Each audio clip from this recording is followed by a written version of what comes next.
Bon matin les cavaliers, mon nom est Caroline Rochefort, je suis instructeur pilates et artiste de cirque équestre. Je suis aussi propriétaire de la compagnie Axe Pilates qui se spécialise entre autres en pilates pour les cavaliers. Comme prévu aujourd'hui, je vous ai concocté une petite capsule de pilates qui vous aidera dans votre pratique équestre. Donc les exercices sont vraiment spécialement choisis pour répondre aux besoins des cavaliers. Aujourd'hui, on va travailler à des exercices qui vont aider au placement de la jambe. Donc, on sait que si la jambe est mal placée à cheval, ça a toute une incidence sur la communication entre le cheval et le cavalier. Ce qui arrive souvent, c'est que le psoas est très contracté. Donc, c'est un muscle qui part dans le dos et qui descend s'attacher à la hanche. Et si celui-ci est contracté, bien, ça fait que la jambe est toujours un petit peu en flexion comme ça. Donc, le psoas est toujours un petit peu en flexion comme ça. Ce qu'on veut, c'est l'étirer. Donc, c'est des exercices d'extension. Alors, je vous en ai préparé deux et j'ai un petit étirement pour vous à la fin aussi. On se couche sur le côté pour le premier exercice. On est ici.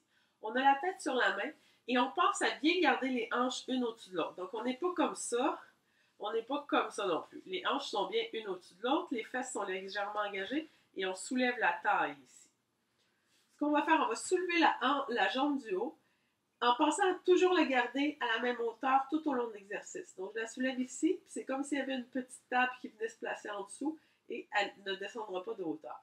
On va venir faire deux inspires pointés et deux inspires, flex et un expire.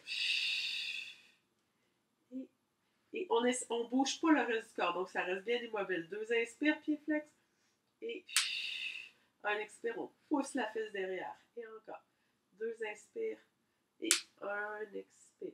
Donc, on va vraiment pousser la fesse, tenir la fesse quand on va derrière pour ne pas venir changer le placement du corps. Donc, tout le reste doit être immobile, même si la jambe s'en va derrière. On vient se forcer pour garder vraiment la même position. Donc, encore deux fois, pour vous le montrer, deux inspires et un expire. Et dernière fois. Et un expire. Donc ça va venir travailler votre psoas, ça va venir l'allonger. Vous allez vous rendre compte aussi que ça vient travailler le fessier pour venir le renforcer aussi. Puis c'est sûr que par la bande, ça vient travailler les abdominaux parce qu'il faut toujours les garder engagés. Donc, on le fait environ 8 fois un côté. On a deux côtés, donc on le fait 8 fois de l'autre côté ici aussi. Vous pouvez le faire entre 2 et 3 séries.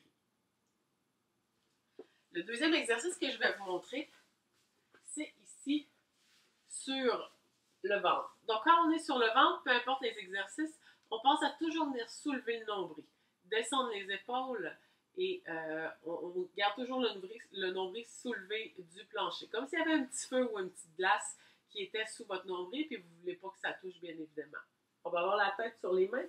Ce qu'on va faire, on va venir inspirer ici. On vient expirer, expirer. On allonge la jambe et on inspire, on redescend. Quand vous allongez la jambe, dans l'idée, pensez à venir envoyer la jambe vers le mur opposé avant de la monter. Donc, on ne pense pas de la monter autant que de l'allonger avant de la monter. Donc, c'est une image, mais ça va vous aider.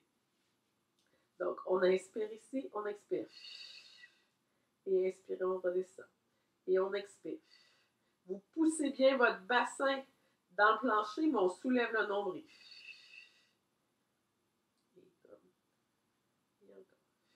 Donc, on vient muscler le fessier, oui, mais ça vient aussi étirer le psoas à l'avant de la jambe. Encore deux fois, juste pour que vous voyez bien. Et la dernière fois. Et encore une fois, on va faire cet exercice-là environ 8 fois. Et puis, on va venir faire 2 séries de chaque jambe. On a 2 jambes. Donc ça va vraiment aider à ce que le psoas devienne bien lisse au lieu d'être très tendu.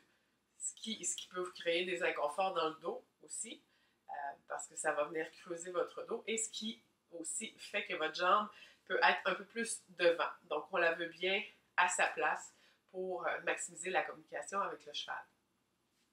L'étirement maintenant que je veux vous proposer, on est ici, la jambe est à 90 degrés, et l'autre jambe, on va venir descendre en basculant la hanche.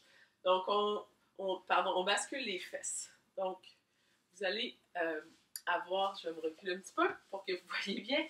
Donc, vous allez avoir le fessier poussé vers l'avant, et puis les hanches vont être égales, et on va descendre comme ça, et on va laisser la gravité faire son travail. Donc, vous pouvez rester un peu plus haut. Là, c'est que je voulais que vous me voyiez. Donc, vous pouvez rester un petit peu plus haut dans la jambe et vous laissez la gravité aller et vous allez sentir un petit étirement au niveau du psoas. C'est quelque chose qui peut être fait assez souvent. C'est des choses qui peuvent être faites devant la télé. Donc, on peut joindre l'utile à l'agréable. Alors, voilà. C'est tout pour aujourd'hui. J'espère que vous avez apprécié. Si vous avez des questions, n'hésitez pas à me contacter. Mon email rochefort-caroline@yahoo.ca. J'ai aussi une page web www.axpilates.com et vous pouvez aussi me trouver sur Facebook Axe Pilates pour Cavalier. Alors, je vous souhaite sur ce une bonne fin de semaine et à la semaine prochaine!